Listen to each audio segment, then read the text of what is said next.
Welcome to Avidly Talks. I'm here with the man with many accents, Dennis. There's only one thing changing faster than content marketing at the moment, and that's Dennis's accent.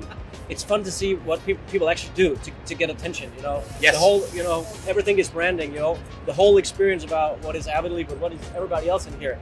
What can they actually provide? I think the booths that do best and get the most foot traffic are ones who are just human. Yeah. And everyone knows they're here to sell. Yeah. But if you don't make too many hoops for people to jump through or be too hard with the selling, you're the one who'll get the most traffic. Yeah, so Sylvia, going back to the keynote this morning, what was your main key takeaway? My key takeaway is that listen to your customers and listen to them and find out what there are the challenges, and then develop your strategy accordingly. And that is, of course, all around the AI topic that was presented to us, but I found it pretty impressive how Yamini positioned that again, like every year, with the customer-centric focus and learning from them and their challenges, and then develop definitely a good strategy going forward. Just had day one of Inbound 24. Keynote, tell us about what happened, what was shared, what's been released, what's the headlines? We had the CEO, Yamini Rangan. Yamini was talking about the challenges that we have as sales rep and marketing people, how hard it's been to grow people's businesses. So we have some obstacles, privacy, we have cookies, the attribution, that's going to be harder, and people's behavior has changed. So people's buyer journey, that is changing rapidly. Also, things like AI overview on Google. AI have had a massive impact on. What is an agent compared to an assistant when it comes to AI? It's kind of the same, actually. You build like a model that feeds off data and actually are supposed to help you with the multiple steps. So that's kind of what it has to do. It could actually be an addition to your crew. We have it do tasks that you don't want to do yourself. HubSpot was last year in HubSpot AI. How is it different? They kind of changed that HubSpot into the Breeze co-pilot thing. So they're calling it something different now. And these agents are going to be revolutionizing the whole market, I think, because we're going to build the models ourselves to do what we want it to do, and it's going to learn off what.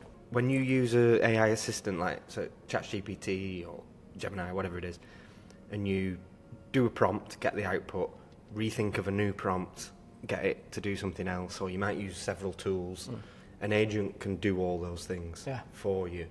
And the one that they've built and showed us today and demoed, I was amazed at, was the company research agent. Yeah, looks at a company, looks at what's been in the news. It had this whole breakdown of all the different, like 16 different categories of things it can tell you about this company. Yeah. You'd have to go and find all that yourself. Yeah.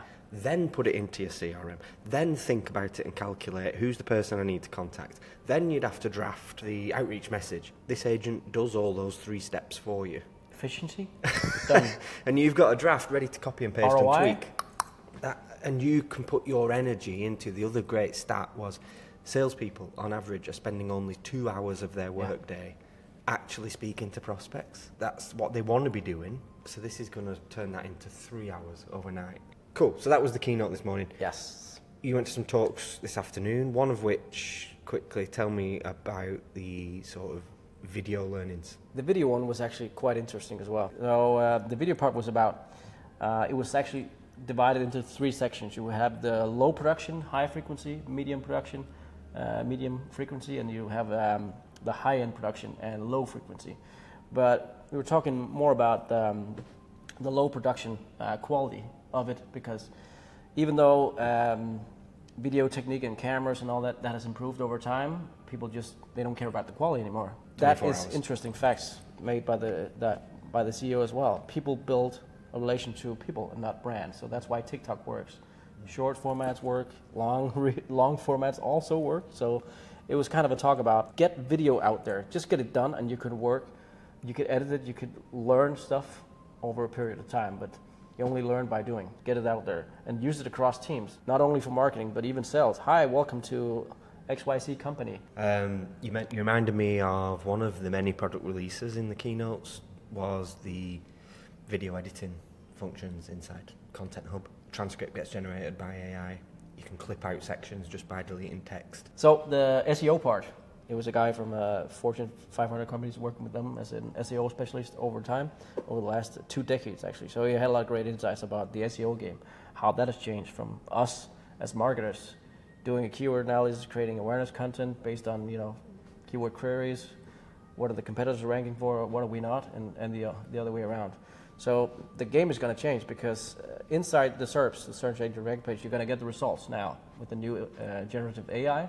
You're going to provide the results in there, so you're going to be able to answer those, but not like, for instance, like we talked about earlier. I'm looking for an ice cream place here in Boston. The ice cream bar Boston. It's going to be more of a search query that it's going to be like I would talk. So if we're using Gemini, Microsoft, or using ChatGPT, we'll be asking it questions, and we would get a feedback answer. So it's going to be a dialogue. That's more or less what we're going to see. So we're not going to battle for traffic. We're going to be battle for delivering the answer, and then we're going to do the mid-funnel of the content on the website. It's going to be price comparison, calculators, case stories, all that kind of stuff. But also with a video touch, which was quite interesting because obviously Google, they like to use, they like YouTube owning that, and also that's going to be a vital part of it.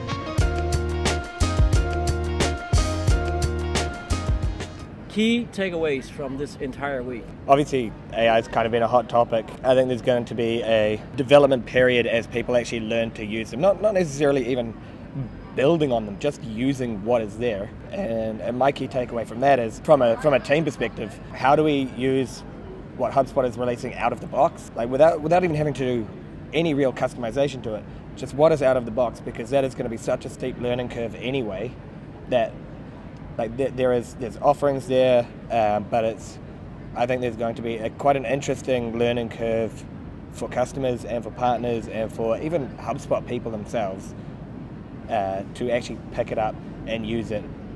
And I'm really interested to see how long that takes to get really embedded in companies. Nice.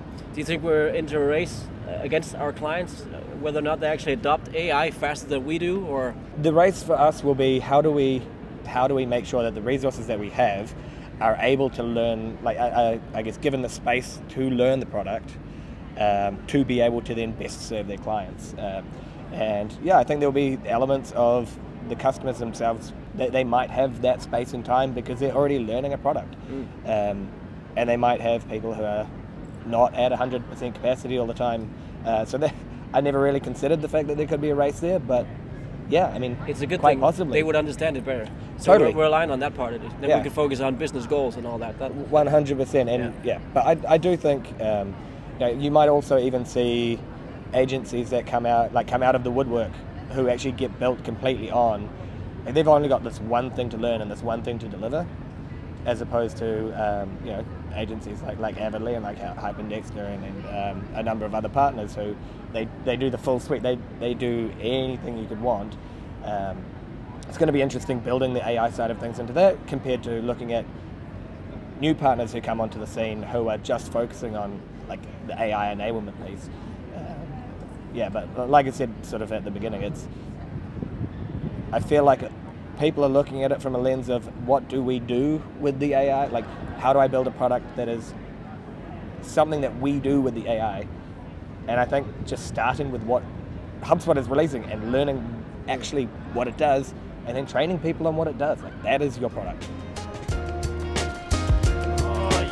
To me, this is actually the best day all week because I'm not hungover, actually got a solid night's sleep, and I've been swag hunting all morning actually. And then I just went to the best session ever, maybe. Wow. Best live stage performance of this guy, Marcus Sheridan. Originally a pool guy, just created this whole massive content universe and beat his competitors, blew him out of the water. He had some really good insights talking about AI. The headline was actually content marketing post-Google apocalypse or something like that. He's talking about what's going to happen in the future. It was quite interesting. So what's going to happen? He was talking about a lot of things are going to happen. If you're betting on the same things that you do now, Google-wise, keyword density, optimizing your title and meta tags all the time, then you're going to lose the game. You're going to have to look forward and actually Try to enable AI, let it do its work. But basically, if you want to beat your competitors, don't think you can do it better, because who are you to judge if it's better or not? Do it completely different. Think outside the box. I just gave you this example before that you didn't hear of. This brand called Liquid Death. I thought up until today that this was actually energy drink. I've only seen it once in Denmark before. It's in a can, half a liter, looks kind of gold, and got skulls on it. I don't think I've seen this. It's water. Wow. It's a successful water brand. People buy it. Is it stocked next to energy drinks? I don't think so. Right. I don't think so. What's a B2B equivalent of that? For instance, if we were to join this inbound again next year, you see all these booths. People are trying to distance themselves from everyone else. Basically think, all right, you see these super guys, super awesome, merch, Nike shoes, pink, they're noticeable. How can we do this different? Look at the competitors. That's true. We did a round tour of the booths, and I could not tell you. No. Unless I already know someone from there. The only other one is Booth of the Week. Yeah. Everything else is just a blur, isn't it? Yeah. Yeah. He had one interesting fact, though, which is very interesting for all B2B companies. In 5 years from now, he said 90% in the room would have a price estimator or price calculator on their website. B2B companies as well. Because people, they want to do a salesperson-free buyer's journey. What else have you enjoyed this week? What comes to mind? My colleagues, obviously. Networking, but the colleagues here, that's the gold. Because you get to share the experience with people. We have the right stakeholders here also. So if we have like these great sessions, we have the right people here also to make decisions upon this. So we have all the right people here. I think that's the way to do it, actually. We give ourselves credit. About being here with the team, we met Janine last night, who talked about there's a ratio for every mistake or slip up that you do. Why are you looking at me? One mistake needs 4 positive moments to cancel it out. And just spending time face to face is the big takeaway from this week. Because when you spend time face to face, you get hundreds of positive moments per hour, per conversation. True. So I think that's the theme that's emerged this week that I'm taking away.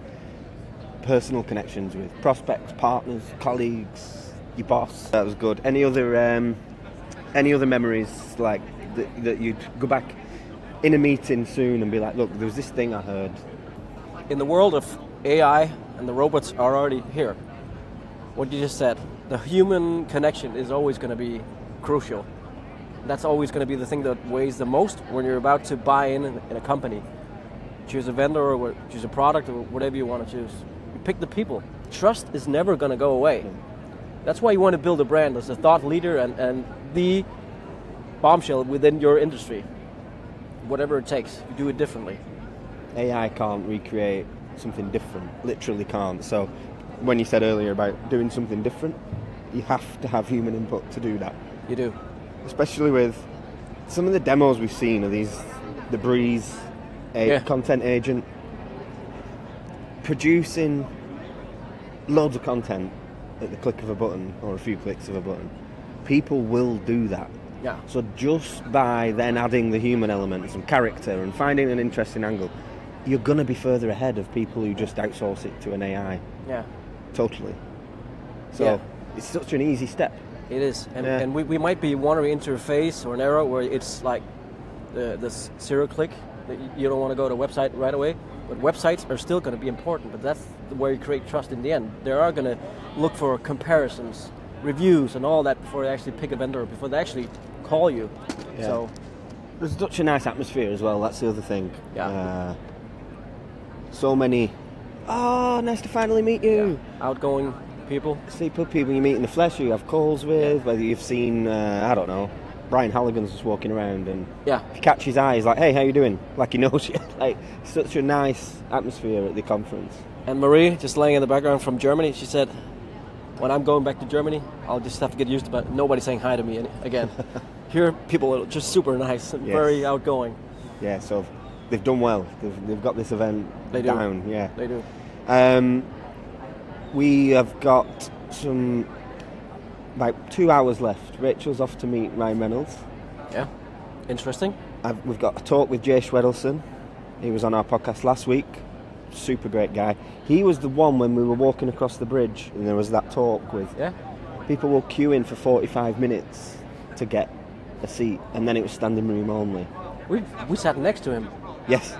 Yeah, him, yeah. At the keynote. Yeah. Yeah, he was like, oh, he seems to be, he's talked about 4 times across the 3 days. He's on twice today.